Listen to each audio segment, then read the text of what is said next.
पिछले एपिसोड में हमने देखा था कि हाओचिन होली स्पिरिट बन गया था। अब इस बात से सभी लोग काफी खुश हो चुके थे, लेकिन दूसरी तरफ हाओचिन को होली स्पिरिट बनता देख प्रिंस इस बात से बिल्कुल खुश नहीं होता, जिस वजह से उसे काफी गुस्सा आ जाता है। अब इसके आगे से इस पार्ट की स्टार्टिंग होती है। इस पार्ट की शुरुआत में हम उसी लेडी को देखते हैं जो कि हाओचिन की तरफ देखते हुए कहती है हमारी होली स्पिरिट ही है। अब हम दूसरी तरफ हाओचिन को देखते हैं जिसे कुछ भी समझ में नहीं आ रहा था, लेकिन लगातार आसपास की एनर्जी उसकी बॉडी में कंज्यूम हो रही थी और इसी कारण से हाओचिन की पावर धीरे धीरे करते हुए इंक्रीज होने लगती है। तभी वो लेडी हाओचिन की तरफ देखते हुए उससे कहती है ये तो सन ऑफ डेस्टिनी है, और वो अपनी बातों को आगे बढ़ाते हुए कहती है ये सैन रेन क्लैन का लीडर होने वाला है, और इसके अलावा ये लड़का होली लाइट का सक्सेसर भी मौजूद है। दूसरी तरफ हम प्रिंस को देखते हैं जो कि उस लेडी से सवाल करते हुए उससे कहता है ऐसा कैसे हो सकता है, ये पॉसिबल नहीं है कि ये व्यक्ति जो कि बाहर से आया हुआ है ये हमारा क्लैन लीडर बने, ये हमारा होली स्पिरिट बनने के योग्य नहीं है, और ऊपर से इसने जरूर कोई ट्रिक खेला होगा तभी तो ये होली स्पिरिट बन पाया है, क्योंकि हजारों साल से हम इंतजार कर रहे हैं कि होली स्पिरिट हम में से कोई होगा, लेकिन अचानक से ये लड़का यहाँ पर आकर आज होली स्पिरिट बन गया, जरूर इसने कुछ गड़बड़ किया होगा। तभी दूसरी तरफ प्रिंस हाओचिन की तरफ अपॉइंट करते हुए उससे कहता है तुमने ये कैसा मैजिक किया, क्योंकि तुम एक इंसान हो और तुम होली स्पिरिट बनने के योग्य नहीं हो, और तुम होली स्पिरिट हो भी नहीं सकते, जरूर तुमने कुछ गड़बड़ किया है। तभी प्रिंस सभी को भड़काते हुए कहता है जरूर इस ह्यूमन ने कुछ गड़बड़ किया है, नहीं तो हमारे एंसेस्टर इस लड़के को होली स्पिरिट क्यों बनाते, हम में से कोई क्यों नहीं है। अब अपने प्रिंस की ऐसी बातें सुनने के बाद वो सभी भी इसके बारे में सोचने पे मजबूर हो जाते हैं। फिर वो अपने घुटनों से उठते हुए कहते हैं जरूर इसने कुछ गड़बड़ किया होगा, और वो सभी प्रिंस का साथ देने लगते हैं। दूसरी तरफ हम उसी लेडी को देखते हैं जिसके बच्चे को हाओचिन ने खाना दिया था। वो एक तरफ आते हुए कहती है जरूर तुमने यहाँ पर हमारे प्रेसिडेंट को कुछ किया है, तभी तो उन्होंने होली स्पिरिट के रूप में तुम्हें चुना है, जरूर तुमने कुछ गड़बड़ किया। ये कहने के साथ वो सभी प्रिंस के साइड आ जाते हैं। उन सभी को ऐसा लग रहा था कि प्रिंस जो भी बोल रहे हो बिल्कुल सही है, क्योंकि इतने सालों में यहाँ पर कोई भी नहीं है जो कि होली स्पिरिट बन सके, फिर ये अजनबी कैसे होली स्पिरिट बन सकता है। अब इन सभी को अपनी तरफ आता देख प्रिंस भी काफी खुश हो चुका था। प्रिंस अपने मन में काफी मुस्कुरा रहा होता है। अब दूसरी तरफ हम हाओचिन को देखते हैं जिसके अंदर लगातार एनर्जी जा रही थी, लेकिन धीरे धीरे करते हुए जमीन पे आ जाता है, और अभी के समय हाओचिन ने कुछ भी नहीं बोला था, वो लगातार इन सभी की तरफ देख रहा था। तभी हाओचिन सभी को समझाते हुए उन सभी से कहता है मुझे नहीं पता आखिर इस लेडी ने मुझे होली स्पिरिट क्यों कहा, और मेरा कोई भी ऐसा इंटेंशन नहीं है कि मैं आपके कामों में टांग अड़ाऊं या फिर आपको एक क्लैन में शामिल हूँ। लेकिन दूसरी तरफ हम प्रिंस को देखते हैं जिसके चेहरे पे अभी खतरनाक स्माइल था। वो अपने सभी लोगों से कहता है जाओ और इन सभी पे हमला करो, मुझे इससे फर्क नहीं पड़ता आखिर इन सभी के साथ क्या होता है। अब अपनी प्रिंस की बात सुनने के बाद वो सभी हाओचिन और हाओचिन की टीम पे हमला करने के लिए आगे बढ़ने लगते हैं। ये देखने के साथ ही हाओचिन और हाओचिन के दोस्त अपने हथियार को निकाल लेते हैं उन सभी से लड़ने के लिए। अब दूसरी तरफ हम फेंग को देखते हैं जो कि उन सभी से कहता है मैं भी देखना चाहता हूँ कि हमारे रहते हुए हमारे कैप्टन को कौन छूने की हिम्मत करता है।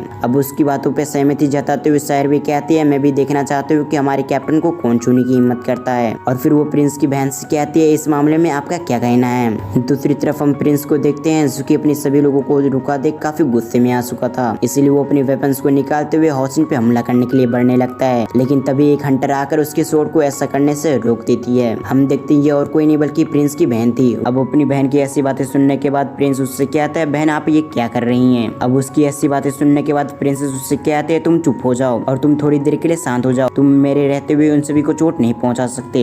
ये कहने के बाद वो हाओचिन की टीम के सामने आ जाती है और इन सभी चीजों के बारे में हमारे पिताजी बात करेंगे आखिर इन सभी के साथ क्या करना है, और तब तक तुम इन सभी के साथ कुछ भी नहीं कर सकते, नहीं तो मुझसे बुरा कोई भी नहीं हो सकता। अब अपनी सिस्टर की ऐसी बातें सुनने के बाद प्रिंस अपनी बहन से कहता है तुम मेरे रास्ते से साइड हो जाओ, और उसके बाद वो हाओचिन और हाओचिन की टीम की तरफ देखते हुए उससे कहता है तुम्हारे पास कुछ समय है जीने के लिए, और मुझे ये समझ में नहीं आ रहा आखिर तुमने मेरी सिस्टर पे कौन सा मैजिक किया है जो कि वो खुद भी तुम्हारे साथ दे रही है। अब अपनी प्रिंस की ऐसी बातें सुनने के बाद सभी लोगों को यकीन हो जाता है कि हाओचिन और हाओचिन की टीम जरूर कोई मैजिक कर रही है, तभी तो उनकी प्रिंसेस भी उसके बस में आ चुका है, और इस कारण से वो सभी वहाँ पर नारा लगाने लगते हैं इन्हें मार दो इन्हें मार दो। अब उनकी ऐसी बकवास बातें सुनने के बाद प्रिंसेस आगे बढ़ने लगती है, लेकिन तभी हाओचिन उन्हें रोकते हुए उससे कहता है इस मामले को मुझ पे छोड़ दो, क्योंकि ये लोग आपकी बिल्कुल नहीं सुनेंगे, क्योंकि इन्हें ऐसा लग रहा है कि मैंने आपको वश में कर रखा है, और इस कारण से आप कुछ भी कहने की कोशिश करेंगे तो सिर्फ आपकी एनर्जी वेस्ट होगी। अब हमारा सीन शिफ्ट होकर प्रिंस पे आ गया जो कि अपने सभी लोगों को आदेश देते हुए कहता है जाओ और इन सभी को गिरफ्तार कर लो। अब ये सुनने के साथ ही सभी लोग हाओचिन और हाओचिन की टीम की तरफ बढ़ने लगते हैं। दूसरी तरफ ये देखने के साथ ही हाओचिन की टीम भी लड़ने के लिए तैयार हो जाती है। लेकिन इससे पहले कोई भी आपस में लड़ता है उससे पहले एक आवाज आती है। वो आवाज उन सभी से कहती है तुम सभी रुक जाओ। अब उस आवाज को पहचानते हुए सभी लोग वहाँ पर रुक गए थे। वो सभी अपने घुटनों पे आते हुए कहते हैं यह तो हमारे किंग है। दूसरी तरफ किंग की ऐसी पावर को देखने के बाद हाउसिन अपने मन में कहता है बस अपनी आवाज की मदद से सभी के हथियार को उसके हाथों से गायब कर देना। सचमुच ये किंग काफी पावरफुल है। फिर हम प्रिंस को देखते हैं जो कि अपने फादर को कहता है ये जादू का इस्तेमाल करते हुए हमारा होली स्पिरिट बनना चाहता है। अब उसकी ये बात सुनने के बाद उसके फादर कुछ भी नहीं कहते, वो लगातार हाउसिन की तरफ बढ़ने लगते हैं। अब इस चीज को देखने के बाद प्रिंस के चेहरे पे एक स्माइल आ चुका था।